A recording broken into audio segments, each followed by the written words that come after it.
A doctor loses his license after performing an amputation on the back porch, and a safe containing 1 million yen was stolen from the Ninja Museum, and parents in Italy no longer have to financially support their adult children, a court ruled. These are the weird stories from around the world, and today is Thursday. This is Weird AF News, the only daily weird news podcast hosted by a comedian. I'm recording in a closet. My name is Jonesy. I have some weird stories from around the earth. You're listening to Weird AF News. A doctor loses his license after performing an amputation on the back porch. Ooh, yeah, back porch operation. Missouri, oh, the land of DIY operations and renegade doctors. A Missouri doctor has lost his license after amputating a patient's gangrenous toe on the back porch of his rural office. A gangrenous, did I say that correctly? A toe that has gangrene. Yeah, you have to amputate that toe, from my understanding. You can't let the gangrene fester and crawl up the rest of your leg. Then you'll have to amputate the leg. So you got to get the toe off. Why he did it on a back porch, we need more information. The Missouri State Board of Registration for the Healing Arts ordered that John Urie's physician and surgeon license be revoked. Urie had been practicing in Deepwater, Missouri. Deepwater, Missouri. Oh, that sounds like a place where like terrible backwoods shit happens every day. You don't want any operations happening on your person if you're in Deepwater, Missouri. I don't even want to go to the dentist in Deepwater, Missouri. He's just pulling my tooth out with a crowbar. The documents filed by the Board of Registration say that Urie's office doubled as a machine shed and lacked running water.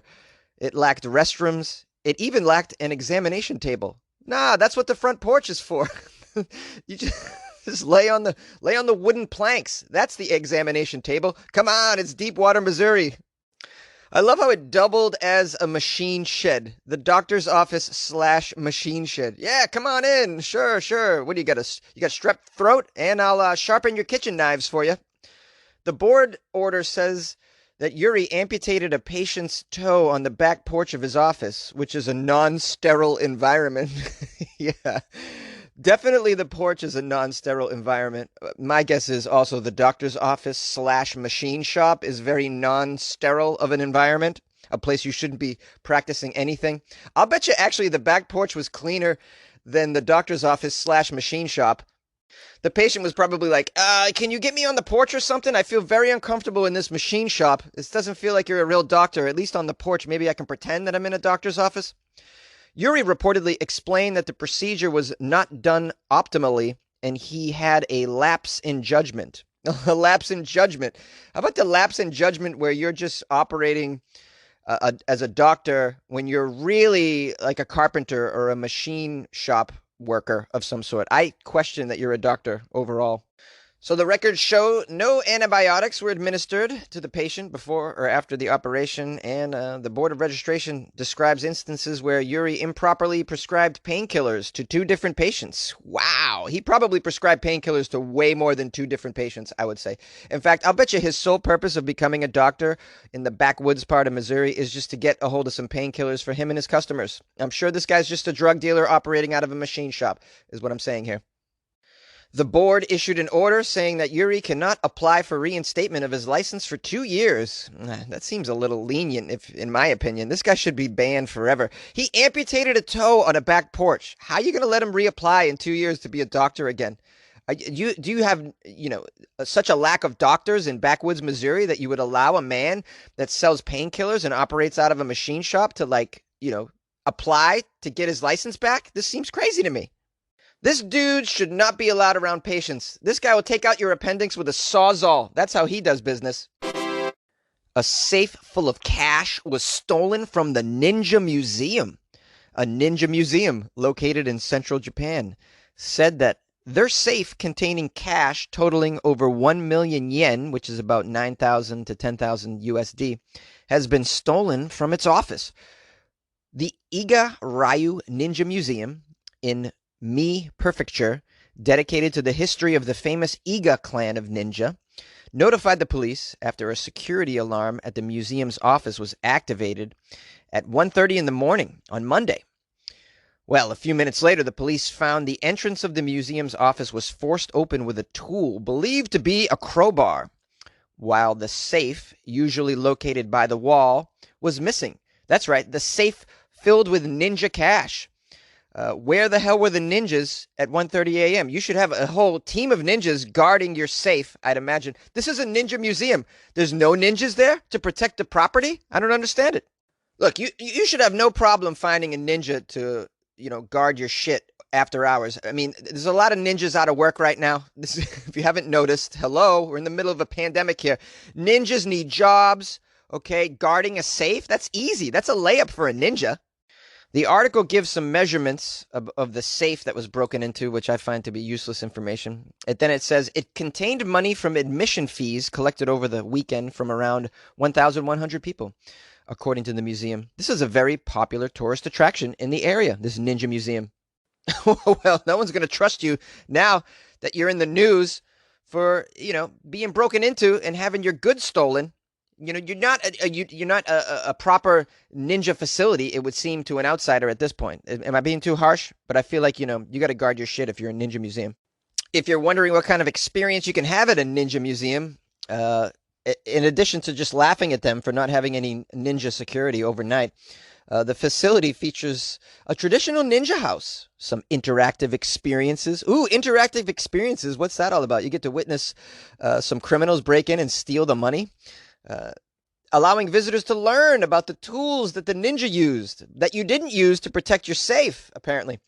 You can also, check this out. You can visit the place and throw a traditional shuriken, Chinese star, we called them when I was a kid, although the ninjas, what's weird is we call them Chinese stars, but they're Japanese. The ninja is a Japanese warrior. So how did that come about? You can throw a shuriken, star-shaped weapon, and you can watch some ninja shows. Watch ninja shows. I can watch ninja shows right now on my laptop. That's weird. Iga is home to one of the two most famous ninja clans, along with Koka in the neighboring Shiga prefecture. Well, I'll bet your Koka's laughing at you now, Iga, for not protecting your safe. Aha, did you hear about that other ninja museum across town? Yeah, they had all of their money stolen. Yeah, isn't that a disgrace? A disgrace to the ninja clan. You like podcasts? You're listening to my podcast. Maybe you thought to yourself, I'd like to make a podcast. Too difficult. No, not with Anchor. Anchor has free creation tools that allow you to record and edit your podcast from your phone or your computer. Anchor distributes your podcast to Apple, Spotify, Stitcher, and more. They have advertising integration, so you can even make a little money off your podcast. Everything you need to make a podcast in one place. Download the free Anchor app or go to anchor.fm to get started. And good luck with your podcast. Good luck with your creation. Good luck with your life, man. Parents in Italy no longer have to financially support their adult children, a court rules. Italian young adults do not have the automatic right to the financial support from their folks, even if they aren't financially independent. So has ruled Italy's Supreme Court. This is fascinating. In a judgment made public Friday, a court in Rome ruled against the appeal of a 35-year-old part-time music teacher who still expected financial support from his parents, claiming that his annual income of 20,000 euros was not adequate. Judge Maria Cristina Giancola, who was the chair of the court, wrote, "Reducing his adolescent ambitions, the adult child is bound to find a way to self-support himself." I love it. Reducing his adolescent ambitions. You mean to be in a band? He's a music teacher, part-time. That tells me this guy's still trying to make it in the music industry. He's got a band on the side. They're like a progressive rock band, probably. And the judge is like, you know what? You need to reduce those ambitions. In other words, give up your dream and go get a real job. That's like the nice way the judge said it. Reducing adolescent ambitions. Well, we have a lot of people that need to reduce their adolescent ambitions in the United States as well, I would imagine. There's a lot of people in their 30s moving back in with their folks. This seems to be a thing that happens in our country as well. The Supreme Court here, the sentence concluded a 5-year case and a first ruling of its kind from a judge which affirmed the right of the plaintiff to get a monthly allowance of 300 euros from his parents. Wow, this is crazy that you would take your parents to court over this stuff too. This makes me think that this guy's a real jerk, and I'm glad that his claim was denied. You shouldn't be taking your parents to court for an allowance or to force them to allow you to live there as well. I mean, you're 35 years old, sir. The ruling here says while a child with physical or mental impairment has specific protection in the Italian law system, the financial support of parents cannot continue indefinitely if this is not the case. That's right. If you're not physically or mentally impaired, although there's a lot of people that are mentally impaired in the U.S. I mean, how many people in their 30s are still on the Prozac and all that other stuff? I mean, you could probably make a case here that you're mentally impaired and then force your parents to take you in and give you an allowance and feed you every day. Oh, it's a tricky situation, guys. I'm not a parent, so I can't really make a valid point of view opinion on whether or not you should be taking care of your children into the 30s, into the 40s. I mean, at what age do you cut this situation off? I mean, it's very, very tricky. Some of you are parents. Maybe you want to call the show and tell me what you think of this. Some of you are probably parents that have your adult child living with you even. Right now it's kind of permissible, I guess, because it is a pandemic and we're all struggling. People can't pay rent, etc. But in normal, in the case of like we're living in a normal world, I mean, do you let your kid just live there till he's 40 or she is 40? Call the show, 646-450-2012. Furthermore, the judge in this case noted that the difficulties in finding a job that meets professional expectations is no excuse for an adult child. The judge said the adult child must in any case actively search for a job to ensure an independent livelihood. The Italian National Institute of Statistics did a study in 2019 that showed 64% of Italy's young adults between the ages of 18 and 34 still live at home with their parents. Of these adults, only 36% are students and 38% are employed, while 24% are in search of a job, the study found. That is a large number of young adults living with their parents. 64% between the ages of 18 and 34. I'll bet you it's really skewed towards the early 20s, I'd imagine. You probably find 30 and over, much, much smaller numbers. But I'd imagine we have some similar numbers in the U.S. I don't know for sure. Now, Italy is not the only country to experience these requests from adult children. There's similar statistics in southern European countries such as Spain and France.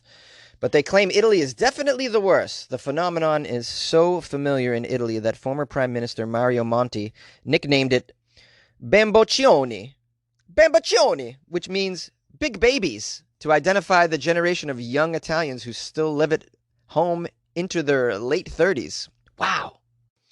Italian young people must be more courageous, must find the will to take risks. But that's difficult if your mom keeps on bringing you a cup of coffee to bed every morning. I don't know what that accent was. I was attempting Italian. But I agree with the quote. It's hard to be courageous and take risks and pull yourself up by your bootstraps if your mother's bringing you a cup of coffee to bed every morning. Although I would really relish that activity if my mother was to bring me a cup of coffee in bed every morning. Now that's a good life. Call the show, by the way, 646-450-2012. I've said it twice, which is too many times. Yay!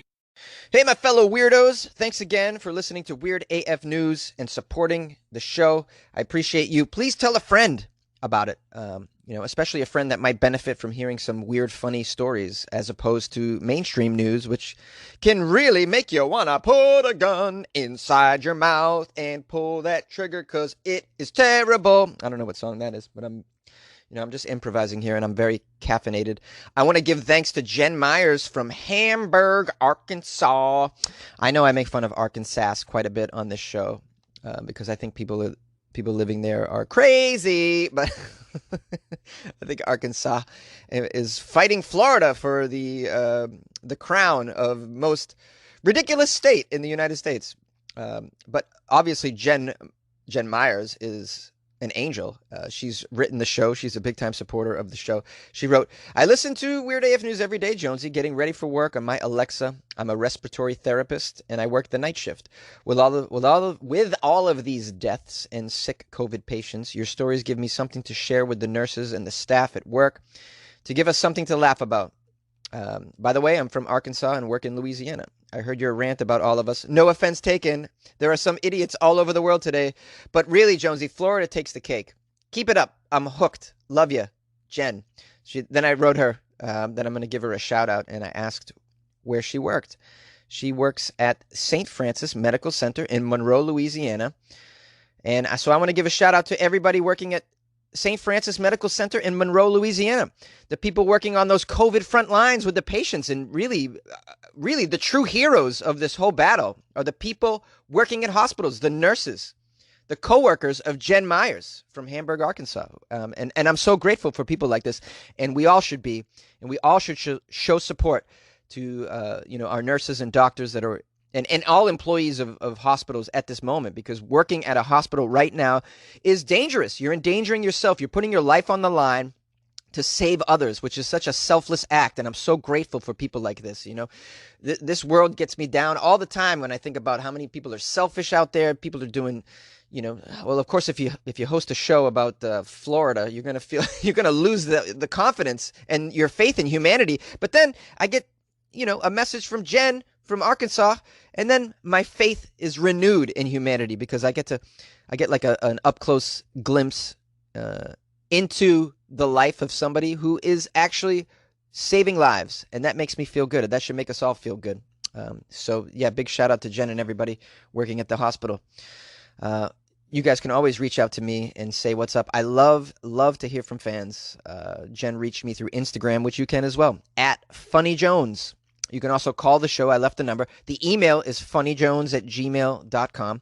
As always, I have to sell you on my Patreon, patreon.com/weirdafnews, where you can support the show for a couple of bucks a month and get some bonus content and have that good feeling inside that you're doing something good by supporting a daily weird news podcast, which I think is the only one in existence.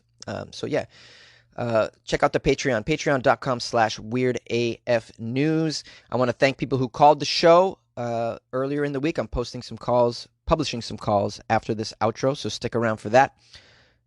And if you haven't already, check out the official website of Weird AF News, which just launched. And I want to thank those of you who have joined the Patreon, because that money has been put towards things like building a website. So yes, the website seems very nice. We're, working on getting the final back end things in order, but right now it is viewable and does seem to be working. So, check it out. Give me some feedback on that. WeirdAFnews.com. I appreciate all of you once again, and we will see you tomorrow. Oh, hey, weirdos. Just a short disclaimer. I lost power in my apartment, and therefore no internet after I recorded this, and therefore I cannot extract the messages that were left for me and to publish those on this episode. So I'll publish your phone calls tomorrow on the Friday episode. Of course, assuming I get power back. Gotta love this heat wave in Southern California.